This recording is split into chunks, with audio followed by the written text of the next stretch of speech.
Hi, welcome to Wake Up, the Truth About Alexa. I'm Lauren Johnson, founder of Alexa is a Human. On this podcast, you will hear true personal stories from people worldwide, sharing the impact that Alexa as a wake word has had on them. You will hear expert opinions in fields such as technology, education, psychology, and more. We will dive into corporate ethics and responsibility, name bombardment, and how Amazon's choice to use a human name as a wake word is causing young children, teens, and women to experience severe bullying, sexual harassment, suicidal ideation, name changes, anxiety, therapy, identity erasure, and more. Thanks for joining us. So hi, welcome to another episode of Wake Up, the Truth About Alexa. Today we're talking with Maggie. She is a parent of a child who was formerly called Alexa, and I'm so grateful that she's on today. And Maggie, thank you. Thank you for being brave, and welcome. Thank you. It's nice to be here. So tell us a little bit about your story. I know I already know your story because I've now known you for probably a year and a half, maybe 2 years since this originally started. But for listeners who don't know you, tell them a little bit about how you, maybe your daughter, and how you started with this campaign and just the beginning of it. Sure. Well, it began when I named my daughter Alexa. Beautiful, beautiful name. Didn't know anyone that was named that, so I thought it was great. I tended to pick names that were less common. And truthfully, this device was out when I named her, but nobody had one. It was, I asked friends, I asked on forums, I asked family members, like, hey, do you think this is going to be a problem because this machine goes by Alexa? And everyone's like, no, nobody's going to have that in a year from now. So we named her that because we had that name picked out for our son. So way before Amazon took the name. And so we had her, and then that Christmas, the dot came out, and my heart just sank. I was just like, I know this is something bad's happening. I don't know. I had this gut feeling, and I talked to my husband. I was like, should we change your name? I think we should change your name. I think this is going to be a problem. People are going to tell her to do things. And he said, no, that's crazy. No one's going to do that. No one would do that to a little girl. It's fine. So I stuck with it. And I think the first time someone asked her the weather or asked her to do something, she was 6 months old. And I was like, I told you so. But, I just stuck with it still because I thought maybe this is a one-off and it's not going to happen again. But, shortly thereafter, it was everywhere, and she couldn't tell anyone her name at stores. I mean, she was just learning it. So she'd be, I'm Lexa, and they'd, ask her to do things or laugh at her or things like that. So she soon became a problem, even for a small 2-year-old, when she started to realize what was happening. That's kind of the story of how it started. And then it just progressed, and she started being a little bit upset about it because people were changing her name. Like, we went to church and they wouldn't call her Alexa because they felt uncomfortable calling her that, which is very strange to hear because that was her name. She has been told that she can't go to people's houses because, they have the device. So we couldn't have her over because that would conflict with our machines, which is hard for a little kid to hear. So, I mean, just things like that, and just being given nicknames that we didn't want. I mean, I didn't name her Lexi. I didn't name her Lex. I named her Alexa because I liked Alexa. And so, we went through all these ideas of what we could do to kind of remedy the problem. And we sort of tried to call her nicknames, but my heart just wasn't there. It was like, if I have to call my daughter something that I didn't name her, I may as well pick something that I like, because I didn't like a lot of the nicknames. I liked Alexa. So after I think she was 2, we just decided to ask her what she wanted to do. So we asked her how she felt about it, because she's kind of an old soul. So she just knew what was happening, and she would be like, why are they telling me to do these things, Mom? And even when you hear a 2-year-old realizing that what's happening to her isn't right, it's like, wow. So something has to change. We have to do something. So we asked her if she wanted to change her name and let Amazon keep her name. That's kind of how we phrased it. And she said, yeah, we'll let Amazon keep it. I don't want it anymore. So I was like, okay. So we came up with a real short list of names, and we asked her, which one do you want to be? So we kind of let her pick her own name. And she said Aria. because it was like Ariel from Little Mermaid. So she Yeah. had her own reason. but I mean, she never looked back. Sometimes she asks, like, we just had a baby, and she'll ask what the baby's name is going to be when the baby's a little older.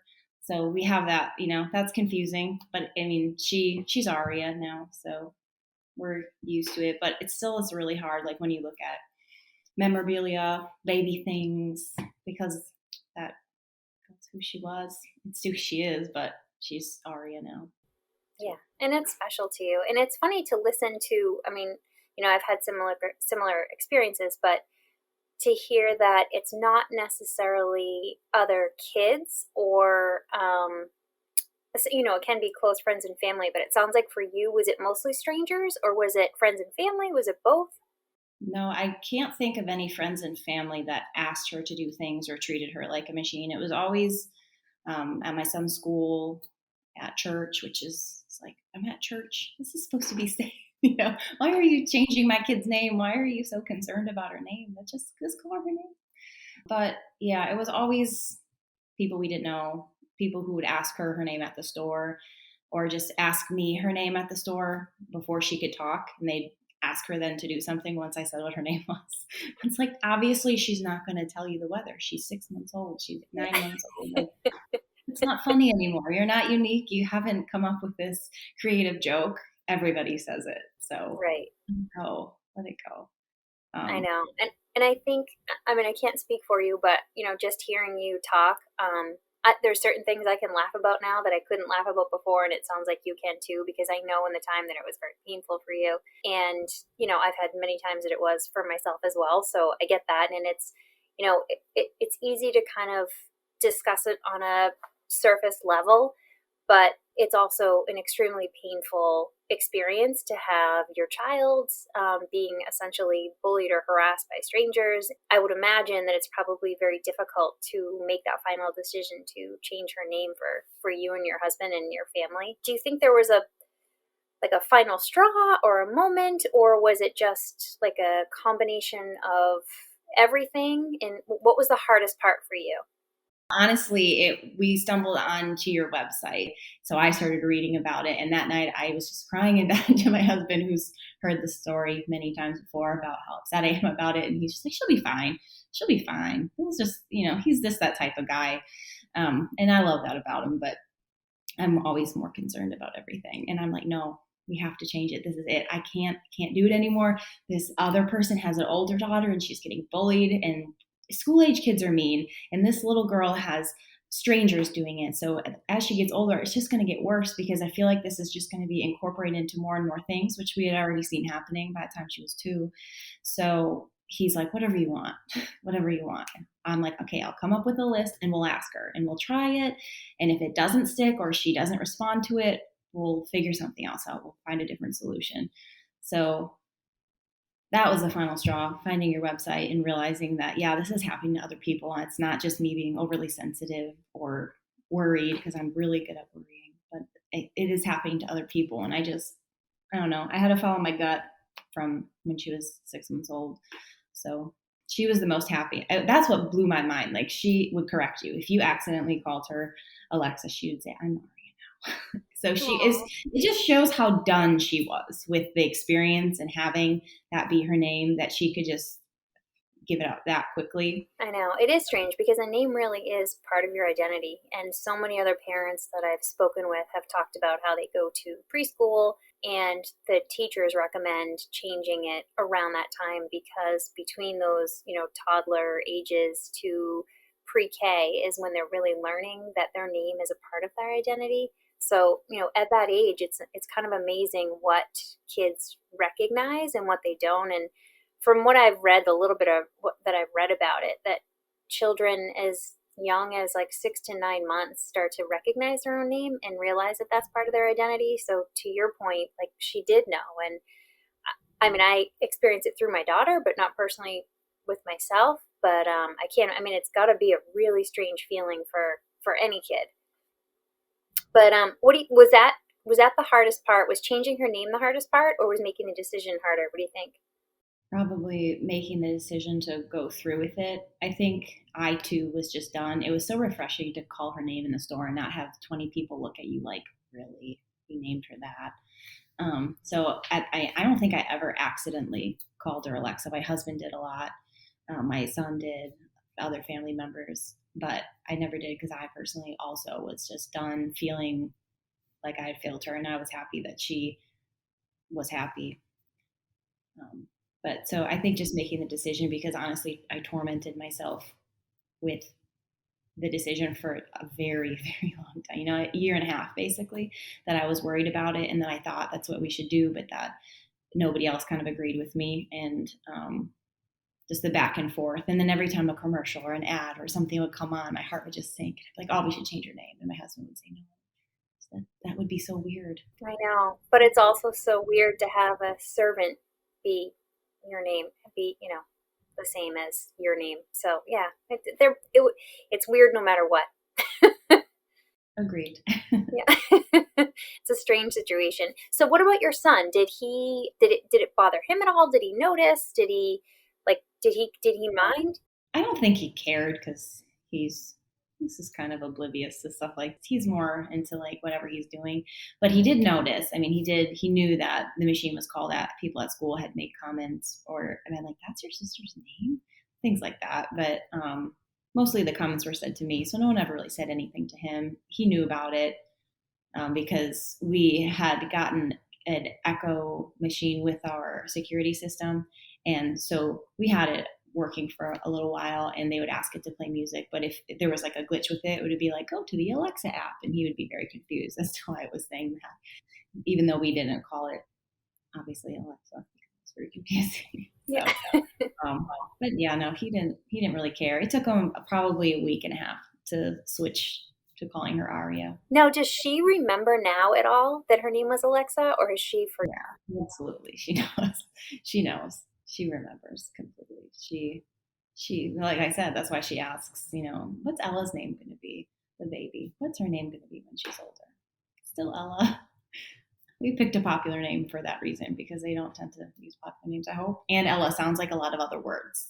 I feel like it's more of we couldn't do it because of all the other words that. It's safe. Yeah. It felt safe. Not the typical name I would go with, because I liked more unique, less commonly used names. But it's a beautiful name. Ella is a beautiful name. As is Alexa and Aria. They're all beautiful. Well, thank you. I agree. Thank you so much. I mean, if there's anything else you want to add or you want to let people know, I guess I should probably ask you, if you were to talk with just the general public and let them know what the most important thing is, what would you say to them? And what would you say to the executives at Amazon? Well, I think to a general public, to just leave people be, I guess. Stop ridiculing the name, and to change your wake word, because Alexa is not a word. It's a name, and it's people, and it affects people, and it's so easy to change the wake word. Literally just say, Alexa, change your name to Amazon, change your name to Echo, and it will then. It's not a complex fix. And I'm pretty sure it's not a complex fix for Amazon either. I think that some coding could happen and it would be done. It would cost a lot of money in remarketing, but I think that all the people affected are worth way more than a lot of money. But that's just my opinion. And that's probably what I would say to Amazon too. Like, you're affecting people in today's culture. I think that there's a lot of focus on not hurting feelings and choosing to fight for, the people that are affected by anything, I guess. And I love that, but I don't get why this isn't on that radar too, because it does affect a lot of people. Well, thank you so much. Thank you so very much for coming on. And like I said, you really do have to be brave in order to be on here. And I know that we're talking, it may seem like it's an easy subject to talk about, but I know that it's not easy for you, nor is it easy for any parent or person whose name was or is Alexa. So thank you so much, and I appreciate it. Yes, thank you for having me.